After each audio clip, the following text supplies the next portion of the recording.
Sin Fronteras, Western New York. This is for you, mis hermanas y hermanos. Where you can voice your thoughts on how we live, work, and play in Western New York. Buffalo is in a renaissance, and Latinos are a huge part of our city's growth. We want to hear your voice. Llámame 837-1112. Or hit us up on Facebook 24/7, 7 days a week. Talk with Samantha and Michelle, Sin Fronteras, Western New York, every Friday at 1 on WUFO 1080 AM. Huepa! Presented by the Hispanic Heritage Council of Western New York, dedicated to preserving the history of Hispanics in Western New York for future generations. You're listening to Sin Fronteras, West New York at 1. Good afternoon, I'm Samantha Martinez. And I'm Michelle Agosto. $5 billion that was allocated for local Puerto Rican companies instead went to mainland companies for reconstruction efforts. And Sin Fronteras, Western New York will bring you the latest events happening in our community this weekend, including today's live studio guest, Cheyenne Ketter-Franklin, Communications and Content Coordinator for the Buffalo History Museum. And find out how Buffalo is becoming a model for opioid courts across the state. Sin Fronteras, West New York at 1 starts right now. The time is 1:02. Sin Fronteras, West New York is bringing you continuing coverage throughout Latin America and Western New York. A new study found that the bulk of federal funds slated for post-hurricane reconstruction efforts in Puerto Rico are going to companies on the mainland, but a federal provision states local companies should receive priority. $5 billion was allocated by the U.S. government for work on the island, and of that, $4.3 billion has gone to firms on mainland USA. Only 10% has been awarded to local Puerto Rican companies. The report by the Center for New Economy estimates that the U.S. territory will need $62 billion in disaster relief over the next decade. American and Cuban research institutes create the first ever joint biotech study. The joint venture will conduct trials of Cuban drugs which may bring new cancer therapies to U.S. patients. The Innovative Immunotherapy Alliance is part of a 3-year partnership between Roswell Park Cancer Institute and Cuba's Center for Molecular Immunology. Cuba has developed a vaccine to extend the lives of lung cancer patients. Roswell Park announced that the initial results proved to be safe and well tolerated. The joint venture will be headquartered in Havana. A special first-of-a-kind court ever in Buffalo is now a model across the state. Buffalo City Court Judge Craig Hanna has overseen the Opioid Intervention Court since it started in 2017. The court system is now recording a training video to share with other courts across the state. The goal is for every city across New York to have an opioid court.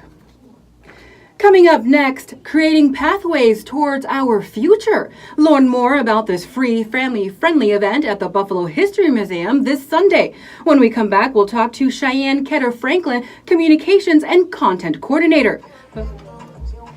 And you are listening to Sin Fronteras, Western New York, and this is Michelle Agosto, and I am live in the studio with our guest for today.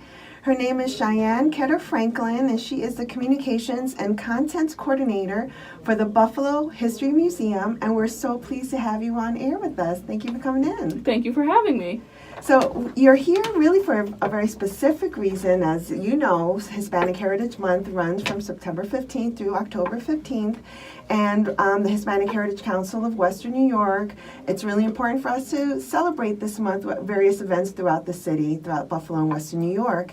And the Buffalo History Museum has always been a great partner with the Hispanic Heritage Council of Western New York, and in being such great partners, we've are working together on an event happening this Sunday, September 30th, from 1 to 3. That celebrates some of our Hispanic heritage and our Hispanic Americans, Latino-Americans in Buffalo. So I'm so happy that you still, are welcoming and inviting. And I'd like for you to share a little bit about maybe what that event may look like, if you know what's going on, and I think it's free admission too, isn't it? Yeah, it is. Yeah. It's free admission during the event, so we'll run it from 11 a.m. to 3 p.m. for the free admission. We will have the Hispanic History Project panels will be on display. And we'll also have some Latino arts and crafts for some of the younger museum goers.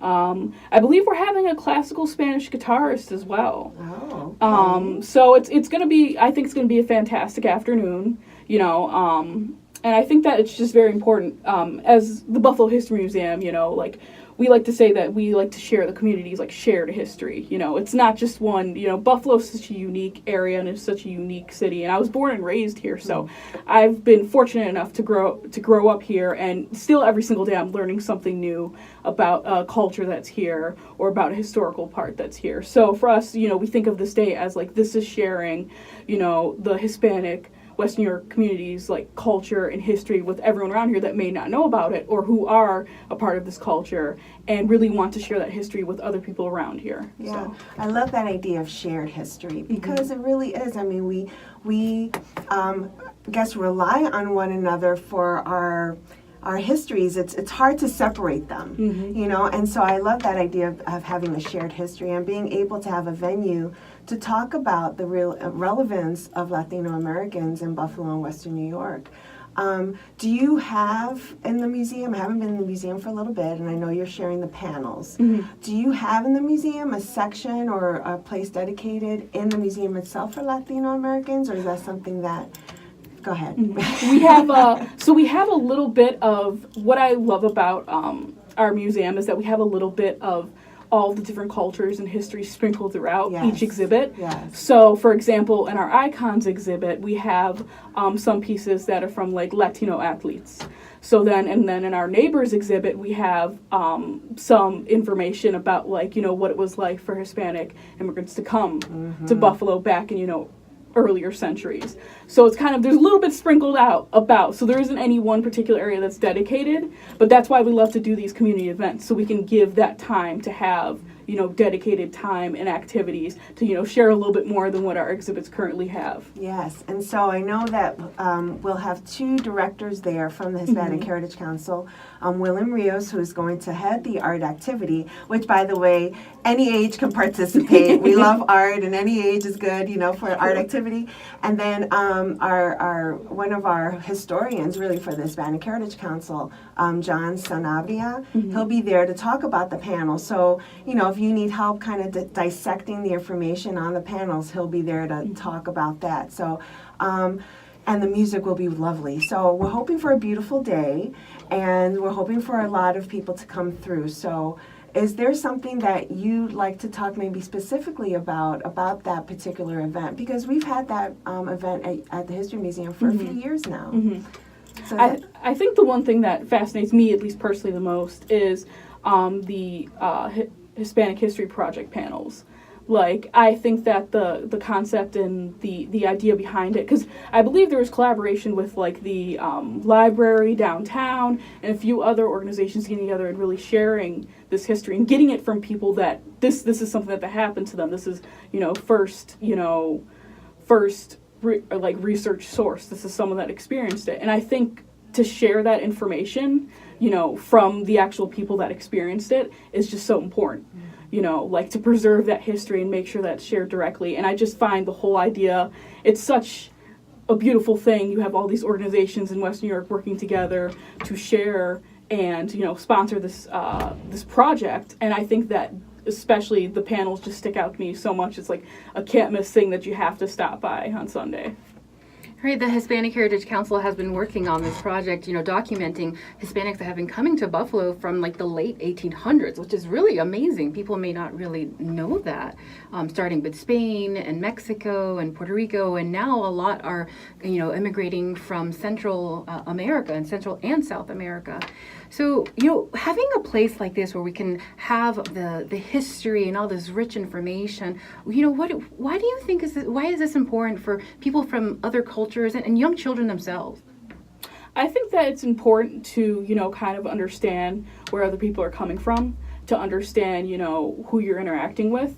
And I think that's a beautiful thing to, like, I know back in, when I was in high school doing, global studies, a big thing that we talked about was, like, cultural diffusion, how people shared ideas, and they all grew from it and, like, found, strength in one another and support in one another. So, and exchange of ideas. You know, I think as a people, when you bring in that diversity, you can only grow from that. So I think having, you know, this type of location, this type of event where people can come and exchange ideas, it's definitely, it's something that's been pertinent in Buffalo's history with our diverse, you know, populace, but I think that is something that moving forward can only help us grow as a city as a whole. Yeah, so you have a whole bunch of other activities as well going on, and I'm looking at this awesome list of activities. So tell me about this, the Wicked, something Wicked. What's that all about? This is that an Halloween stuff. You could interpret it as definitely a little bit more Halloween-y. I love Halloween. Yeah. Oh my gosh, talk to me about that. Yeah, so it's a bit of a darker part of the Western New York history. So there was back in the 1820s, there was a group of three brothers. They were called the Thayer brothers, and this is true. We have the whole like trial and all that type of stuff in our research library collection. But they actually murdered a man named John Love that was kind of like a debtor type loan shark person, and they tried to cover it up. So there was a play that was written after by a local playwright that centers around the entire, like, I guess you could say, travesty that kind of happened there. And we'll have some local Buffalo actors that'll come and do the play as a reading. And then we actually have artifacts in our collection that are relevant to the crime itself that we'll have on display the evening of. And that's next Wednesday from 6 to 8 p.m. And it's included with museum admission. So are any of these related to any haunting sightings? Not to my knowledge. I mean, it's Halloween, maybe, I'm sure. There's a lot of old history here in Buffalo. There is. You know, have you guys been to certain parts, like where, like, the terminal, Central Terminal and all of that. But I love the idea of bringing history to life. Yeah. You know, and having that connect and reenact it in a way that is really resonates with people. You know, that's very exciting. Which is why, you know, when you were talking about in school and reading from books and the history and how fun is it for when we have a place that can really bring history alive, you know? Yeah. So are there any other events you want to share? Well, she has this fabulous event with jazz. I mean, what better capture of history is music? Talk to me about that. So every year, it's been going on for several years now, the History Museum collaborates with the Buffalo Jazz Collective, and we do this series of concerts called Jazz on Second Sundays. We're actually starting the first one of this year, October 14th. It's going to be from 2:30 to 4 p.m. It's 5 for members and 12 for general. Each different one has a different like theme, kind of like different performers. This one will be, we'll have music from Buffalo-born composer Harold Arlen. That will be performed by Phil Sims and the Cabaret Big Band with vocalist Katie Miner. Oh, how fun. So that's, it's really nice, really good activity. It's fantastic because it's just, again, Buffalo-born composer being performed by a local Buffalo band, sharing that shared culture and history. And like you said, their music, culture, and history are so entwined that having these musical events, it's fantastic. Oh, yes. Is that indoor or outdoor? That'll be, I believe it's indoor. Okay. How exciting. So people can just kind of come in. Is it in the auditorium? Is it in the It might be. Sometimes we like to moves around. we like to use, like, for example, our Party on the Portico series that we just finished on September 21st. We usually would like to do it, obviously, out in the portico, but, when weather gets bad, sometimes you got to move inside. And with Buffalo, it's like, it might be winter next week. So Right. Let's hope not. Supposedly, no, seriously, I was looking at the forecast, but they've been reporting that it's going to be perhaps a later start to fall. Summer doesn't want to give way, which I'm okay with. And you can enjoy the portico, which is gorgeous. Yes. It's a gorgeous view. So is there anything else that, actually, you have a lot of different ways to connect to the History Museum. So can you share ways that if someone's interested in the calendar, or they want to get membership, or they just want to hang out on Facebook, can you share how to connect with you and the museum? Yeah, absolutely. So our website is buffalohistory.org. You can find us on Facebook just as the Buffalo History Museum. Our museum store actually has its own separate Facebook page that you can also find that has. Yeah, it's kind of neat. They post like different like pictures of like new things we'll get in the store. You can also find us on Twitter with @Buffalo History, and you can find us on Instagram for Buffalo History Museum. Okay, And, you know, we're always available to, like, you know, take calls, things like that. If you ever want extra details about events, our calendar is online on the website. Wonderful. Can you give us a tease or a little inside look to any up-and-coming super awesome projects that the History Museum is working on? So one really cool project, and I only know a little bit about it, but I know it'll be, I believe, in the second or third week of October, that it will be a Underground Railroad program that'll be in collaboration with the, I don't want to say it wrong, but I think it's the Niagara Falls Underground Railroad Heritage Center that just opened. Wow. So we'll be doing a part of a series there at our location. They'll be doing one at their location. That will be, I think, very interesting from what I've seen, and will kind of draw, you know, about the history of people who are traveling through the Underground Railroad, and then going into how it compares to people who are coming to the U.S. now from. Does it showcase any of the, like, the different places? Like, there's actually a house right across the street from the station that was part of that history. Does it showcase any of those items? I believe it might. Yeah, I mean, and like you were talking about how it correlates, how pretty much it's pretty comparable, kind of. You can compare the two experiences from modern day to, you know, during the times of slavery, you know, but, you know, right now, would you say, though, that things are a little bit more, I don't know, a bit more emotional, perhaps, because of the struggle that we're having within our country and, you know, the misunderstandings that we're having throughout? I think it's definitely important to have, like, programs and series like this, because I think it makes people, it's a step towards making things less difficult. You know, I think that by communicating, being open, sharing information, sharing history, and like I said, you know, that cultural exchange, that, you know, it's more important to have these series nowadays, so that way you can have that information shared, that people can understand other people's perspectives. In a place like that, we'll be able to help those individuals that are perhaps struggling to understand what's going on politically in the country. This would be a great opportunity for them to have a better perspective of the. Yes. So the dialogue is always important. And so I want to tell you, thank you for sharing your story and being part of something that's really important to the Hispanic Heritage Council. So thank you for allowing us to have an event there. We look forward to future partnerships, and we really do appreciate your time being here. Thank you to Cheyenne Ketter-Franklin from the Buffalo History Museum. Thank you for having me. And this is Michelle Augusto, and I want to welcome you to our WEPA Weekend Update for September 28, 2018. The Hispanic Heritage Council of Western New York continues to celebrate Hispanic Heritage Month with Hispanic Heritage at the History Museum this Sunday that we just discussed on September 30th from 11 a.m. to 3. Admission is free for all guests on this day between these hours, so enjoy some art activities, some snacks from Goya Foods, and learn about the important historical impact Latinos have had in Western New York.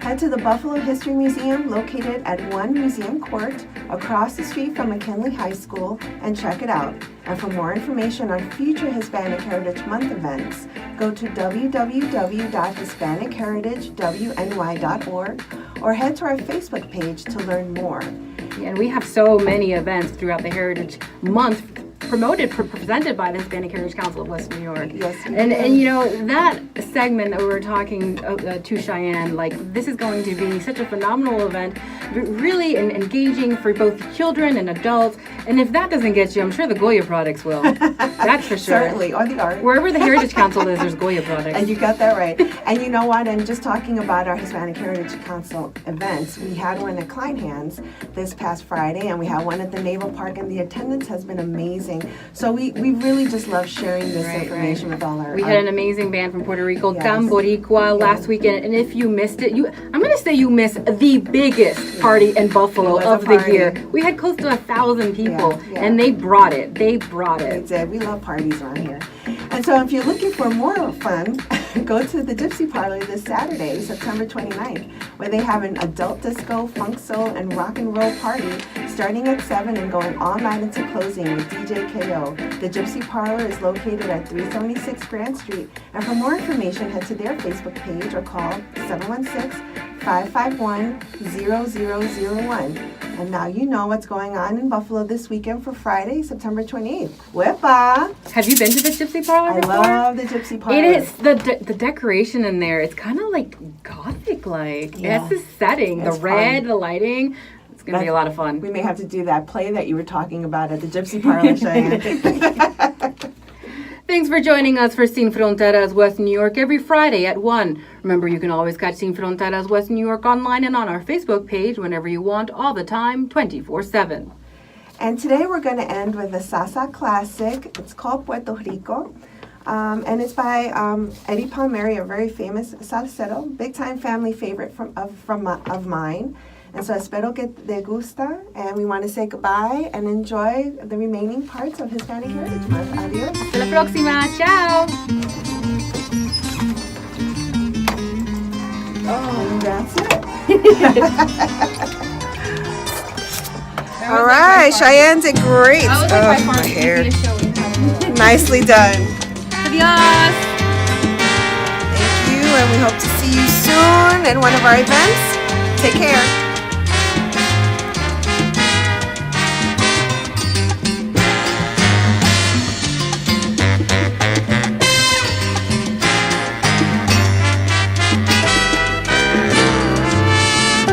Isla linda y bonita, con sus aguas benditas, yo le canto a la isla de mi encanto. Isla linda y preciosa, sobre todas las cosas, yo mantengo en mi mente tu memoria, Puerto Rico.